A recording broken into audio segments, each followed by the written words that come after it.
Hello friends, എല്ലാവർക്കും Mallus cooking ഹട്ടിന്റെ പുതിയൊരു വീഡിയോയിലേക്ക് സ്വാഗതം.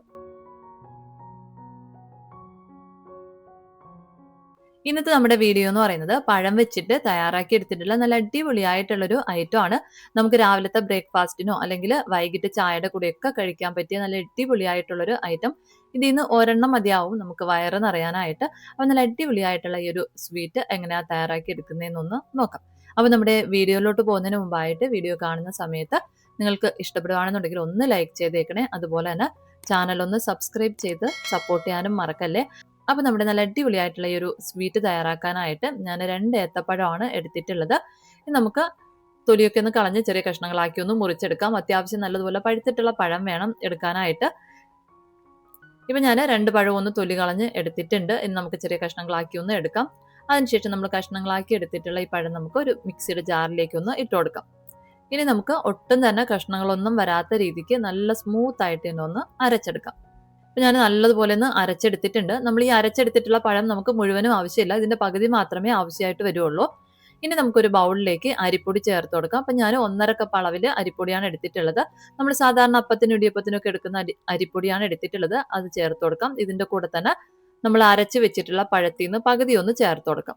ഇനി ഇതിലേക്ക് ഒരു 1/4 ടീസ്പൂൺ അളവിൽ മഞ്ഞൾപ്പൊടിയും ആവശ്യത്തിനുള്ള ഉപ്പും കൂടി ഒന്ന് ചേർത്തതിന് ശേഷം നല്ലതുപോലെ ഒന്ന് കുഴച്ചെടുക്കാം. പഴവും മഞ്ഞൾപ്പൊടിയും ഉപ്പും ഒക്കെ നന്നായിട്ടൊന്ന് മിക്സായി വന്നതിന് ശേഷം പിന്നെ നമുക്കിതിലേക്ക് കുറേശ്ശെയായിട്ട് വെള്ളം ചേർത്തിട്ടൊന്ന് കുഴച്ചെടുക്കണം. അപ്പം വെള്ളം ചേർത്ത് കൊടുക്കുമ്പോഴത്തേക്കും നല്ല ചൂട് വെള്ളം ചേർത്തിട്ട് വേണം ഒന്ന് കുഴച്ചെടുക്കാനായിട്ട്. അതുപോലെ തന്നെ കുറേശ്ശെ വെള്ളം ചേർത്തിട്ട് വേണം ഒന്ന് കുഴച്ച് എടുക്കാനായിട്ട്. ചൂടുവെള്ളത്തിൽ കുഴച്ചെടുത്താൽ മാത്രമേ നമുക്കിത് നല്ല സോഫ്റ്റ് ആയിട്ട് കിട്ടുള്ളൂ. അപ്പോൾ അതുകൊണ്ട് തന്നെ ചൂടുവെള്ളത്തിൽ കുഴച്ചെടുക്കാനായിട്ട് ശ്രദ്ധിക്കാം. ഇപ്പം ഞാനിത് ഈ ഒരു പരുവത്തിലൊന്ന് കുഴച്ചെടുത്തിട്ടുണ്ട്. ഇതിന് നമുക്കൊന്ന് മാറ്റി വെക്കാം.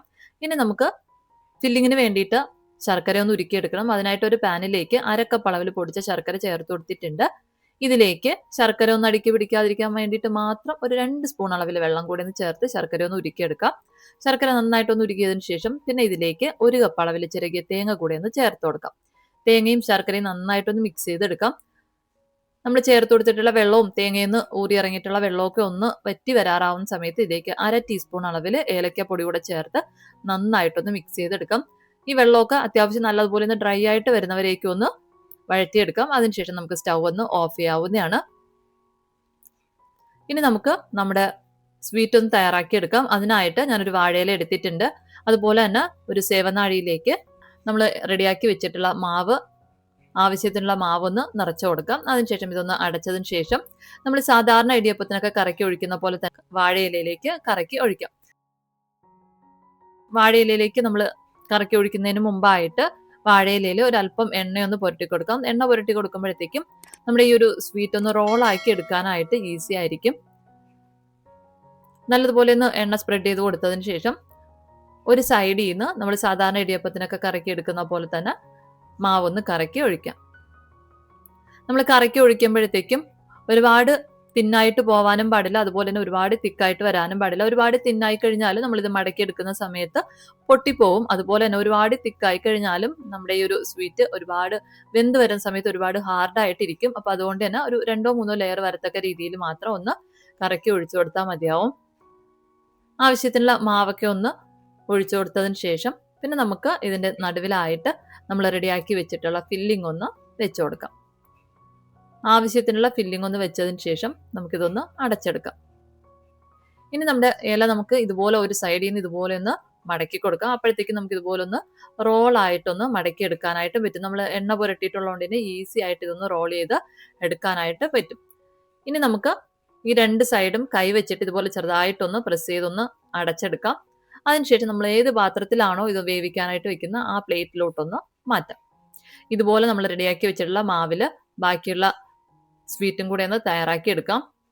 അതിനുശേഷം നമുക്കൊരു സ്റ്റീമറിലേക്ക് ഇതൊന്ന് വേവിക്കാനായിട്ട് വെക്കണം. സ്റ്റീമറിൽ വെള്ളം തിളച്ച് തുടങ്ങുന്ന സമയത്ത് ഇതിലേക്ക് നമ്മൾ റെഡിയാക്കി വെച്ചിട്ടുള്ള സ്വീറ്റ് വെച്ച് കൊടുത്തതിന് ശേഷം അടച്ച് വെച്ചിട്ട് ഒരു 15 മുതൽ 20 മിനിറ്റ് വരേക്കും മീഡിയം ഫ്ലെയിമിൽ വെച്ചിട്ടൊന്ന് വേവിച്ച് എടുക്കാം. ഇപ്പം നമ്മുടെ സ്വീറ്റൊക്കെ നല്ലതുപോലെ ഒന്ന് വെന്ത് വന്നിട്ടുണ്ട്. നല്ല അടിപൊളിയായിട്ട് വെന്ത് വന്നിട്ടുണ്ട്. ഞാനൊരു 20 മിനിറ്റോളമാണ് വേവിച്ചെടുത്തിട്ടുള്ളത്. ഇതിന് നമുക്ക് തണുത്തതിന് ശേഷം പ്ലേറ്റിൽ നിന്ന് എടുത്ത് മാറ്റാവുന്നതാണ്. അപ്പോൾ ഇത്രയേ ഉള്ളൂ. നല്ല അടിപൊളിയായിട്ടുള്ള ബനാന ലവാരിയ റെഡി ആയിട്ടുണ്ട്. അപ്പോൾ എന്തായാലും പഴം വെച്ചിട്ട് ഇതുപോലെ ഒന്ന് തയ്യാറാക്കി നോക്കുക. നിങ്ങൾക്ക് വീഡിയോ ഇഷ്ടപ്പെടുകയാണെന്നുണ്ടെങ്കിൽ ലൈക്ക് ചെയ്യാനും അതുപോലെ തന്നെ ചാനലൊന്ന് സബ്സ്ക്രൈബ് ചെയ്ത് സപ്പോർട്ട് ചെയ്യാനും മറക്കല്ലേ.